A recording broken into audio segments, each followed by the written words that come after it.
I still remember the way his laughter used to echo through the garden, like sunlight dancing on the petals of my roses. My name is Eleanor, and I am 82 years old. People say time heals everything, but I've learned that time doesn't heal, it only teaches you how to live with the ache. Every morning, I sit by the window of my small cottage, watching the mist roll over the hills. The world outside moves on, neighbors leave for work, children catch their school buses, but for me, the clock feels different. Slower. Heavier.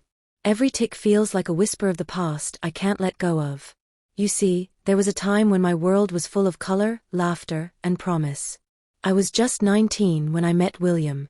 He was a young soldier, stationed at the base near our town. The first time I saw him, he was buying flowers for his mother. I remember laughing and teasing him that men rarely bought flowers unless they were trying to apologize. He grinned, and in that smile, I saw my whole future. We fell in love quietly. Not the kind of love that needed to be shouted or shown off. It was tender, like a secret melody only we could hear. We'd meet by the lake every Sunday. He'd bring me daisies, and I'd bring him apple pie from my mother's kitchen. We'd talk about everything, our dreams, our fears, and the life we wanted to build together. He wanted a small house with a porch swing. I wanted children with his eyes and his laugh. Then the war came. He told me not to cry, said it was his duty. He promised he'd write. And he did. His letters became my lifeline. Every envelope smelled faintly of gunpowder and hope. I'd hold them to my chest and imagine his voice reading the words aloud. When this war ends, I'll come home to you, Eleanor, he wrote once. We'll plant those daisies in our garden and never be apart again. But one day, the letters stopped coming. Weeks passed, then months. I wrote to the base, but they said he'd gone missing in action. I refused to believe it. I used to walk to the train station every morning, hoping he'd step off one of those trains with his crooked smile and call my name. He never did. My parents said I had to move on. I tried. I even married years later, a kind man named George. He was good to me, gave me 2 beautiful children, and a home filled with laughter. But even then, late at night, when George was asleep beside me, I'd sometimes hear a train whistle in the distance and wonder if William had somehow found his way back, just too late. Life went on.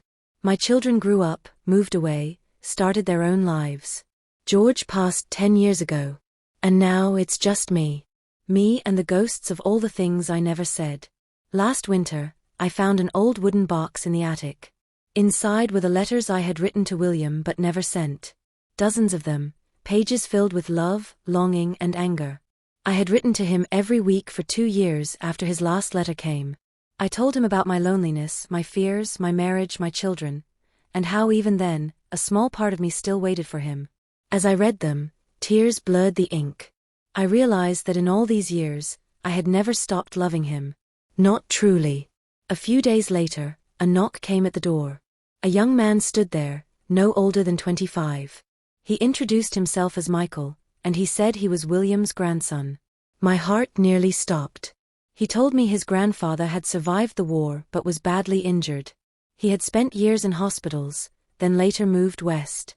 He had passed away just a few months earlier. Then Michael handed me something, a small weathered envelope. He wanted you to have this, he said. My hands trembled as I opened it. Inside was a letter, dated 1954.